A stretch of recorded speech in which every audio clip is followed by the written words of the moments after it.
Painting एक बड़ी ही कमाल की कला है, फिर वो चाहे दीवारों पर हो, कैनवस पर हो या फिर चेहरे पर हो। पेंटिंग में आर्टिस्ट और कलर के अलावा एक अहम रोल निभाता है पेंट ब्रश, यानी कि जितना ही अच्छा पेंट ब्रश उतनी अच्छी पेंटिंग। नमस्कार, मैं निधि और आप देख रहे हैं बातें यूपी की। बातें यूपी की टीम आज मौजूद है बिजनौर में। बिजनौर में भी हम शेरकोट इलाके में मौजूद हैं। शेरकोट को भारत के ब्रश मैन्युफैक्चरिंग का हब भी कहा जाता है। यहाँ लगभग 800 यूनिट्स में 20 से 30 हजार लोगों को रोजगार मिला हुआ है। तो चलिए आपको लेकर चलते हैं और दिखाते हैं कि आखिर पेंट ब्रशेस यहाँ पर किस तरह से बनाए जाते हैं। इन पेंट ब्रशेस को बनाने में सबसे पहला स्टेप होता है इनके हैंडल्स और फेरल्स को बनाने का। जब हम शेरकोट में फेरल बनाने की एक यूनिट पर पहुंचे तो नज़ारा कुछ ऐसा था। सबसे पहला स्टेप था दिल्ली से इंपोर्ट की हुई इन टीन और लोहे की पट्टियों की कटाई करना। दूसरा स्टेप है इन कटी हुई चादरों पर बॉर्डर, नंबर, मोहर और साइज की छपाई करने का। कारीगरों की माने तो बॉर्डर बनाने से ब्रश के बालों की अच्छी पकड़ हो जाती है, वहीं दूसरी तरफ वाला बॉर्डर सिर्फ खूबसूरती के लिए बनाया जाता है। तीसरा स्टेप है इनकी फोल्डिंग करना और फिर इन्हें फाइनल फिनिशिंग देना, और बस अब ये तैयार हो चुके हैं। आगे बढ़ते हैं तो हम लकड़ी के हैंडल्स बनाने वाली एक यूनिट पर पहुंचते हैं, जहां कुछ इस तरह से हैंडल्स बनाई जा रही थी। सबसे पहले इन लकड़ियों को हैंडल्स का आकार देकर काटा जा रहा था और फिर कुछ इस तरह से इन्हें फिनिशिंग दी जा रही थी।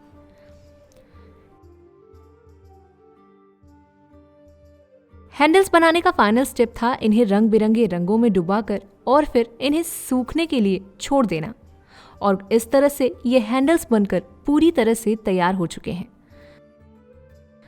अब आपको लेकर चलते हैं उस यूनिट में जहां पर इन पेंट ब्रश को अंतिम आकार दिया जाता है। ये ब्रश भरा,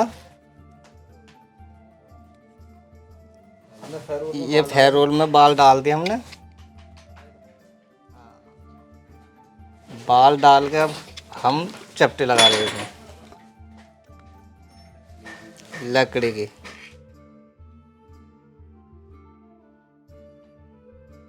सिम्मल की ये लकड़ी हमने चपटी लगा दी। चपटी लगा के अब हमने ठोक दिया। ये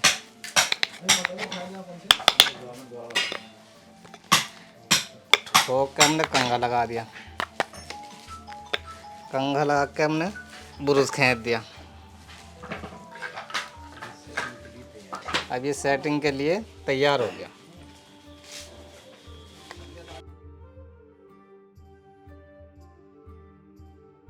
और फिर इस तरह से हैंडल्स लगाकर इन ब्रशों को बड़ी बड़ी कंपनियों को एक्सपोर्ट कर दिया जाता है।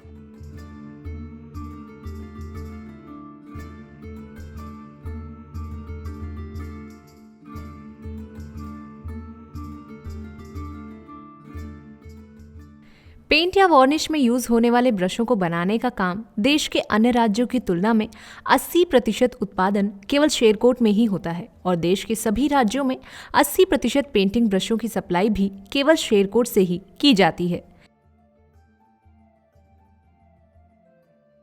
कि सन 54-55 में एक कलकत्ता के वो थे सेल्समैन जो हमारे यहाँ आते थे, तो वो एक सैंपल लेकर आए थे ब्रश का। उन्होंने बताया कि इसकी डिमांड है, आप ये बनाओ। तो सब ने, हमारे बुजुर्गों ने इकट्ठा होके उसको जो है वो उस टाइम पर टीन की जो शीट आती है वो मिलती नहीं थी, तो जो घी के कंटर होते हैं उसको शीट काट कर और इसके घोड़े की पूंछ के बाल लेकर और उसको फिर चिपका के उन्होंने सैंपल बना के दिया। तो वो पास हो गया। तो वो फिर उसका ऑर्डर लेकर आए कि ठीक है भाई, आप ये इतने पीस बना के दो। खो नदी के किनारे बसे शेरकोट में 5 रुपए से लेकर 500 रुपए तक के ब्रश आपको देखने को मिल जाएंगे। हमारा जो ये बिजनेस है ये सब हैंडवर्क है, हैंडीक्राफ्ट में आता है। और तो जब व्यापार कर था पहले तो उसमें भी हम टैक्स फ्री थे। उसके बाद आया वैट में हम टैक्स फ्री थे। अब जो है जब से जीएसटी आई है तो जीएसटी के अंदर गवर्नमेंट ने इसमें जो है 18% टैक्स लगा दिया है। तो सबसे बड़ी दिक्कत जो आ रही है वो उसकी आ रही है। हम कह रहे हैं टैक्स हो लेकिन 5% हो जाए, तो वो हमारे लिए बेनिफिट रहेगा। यहाँ के ब्रश कारोबार के सालाना टर्नओवर की बात करें तो वो लगभग 100 करोड़ के भी पार है। पर इस कारोबार की सबसे खास बात यह है कि करीब 90% काम यहाँ हाथ से किया जाता है।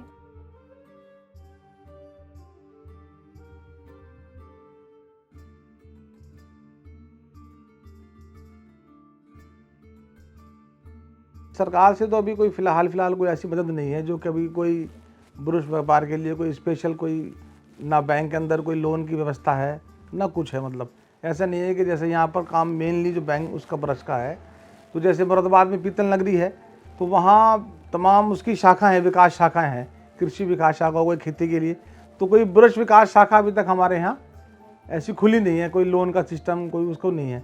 एक बैंक जो गवर्नमेंट को है, कुछ बैंकों को वो करना चाहिए कि जो उस काम को बढ़ावा दें, क्योंकि ये काम जो है मेनली पूरे दुनिया के अंदर चाइना का ब्रश बिकता है और सिर्फ हमने ही इस काम में यहाँ के लोकल लोगों ने मेहनत करके चाइना को इस फील्ड में अभी तक इंडिया में घुसने नहीं दिया, वरना जो पूरी दुनिया के अंदर है वो पेंट ब्रश चाइना का ही बिकता। तो ये था बिजनौर का शेरकोट इलाका, जहां पर आपने देखा कि इन पेंट ब्रशेस को किस तरह से बनाया जाता है। इन पेंट ब्रशेस को भारत ही नहीं बल्कि विदेशों में भी एक्सपोर्ट किया जाता है। आपने इनकी समस्याओं को भी सुना। अगर सरकार इन्हें थोड़ा सा भी संज्ञान में लेती है और इन्हें थोड़ा सा भी प्रोत्साहन देती है तो शायद ये इलाका एक बेहतर रूप में निखर कर सामने आएगा। तो आज के वीडियो में बस इतना ही। जल्द ही मिलेंगे एक नई वीडियो के साथ। तब तक के लिए देखते रहें और करते रहें बातें यूपी की।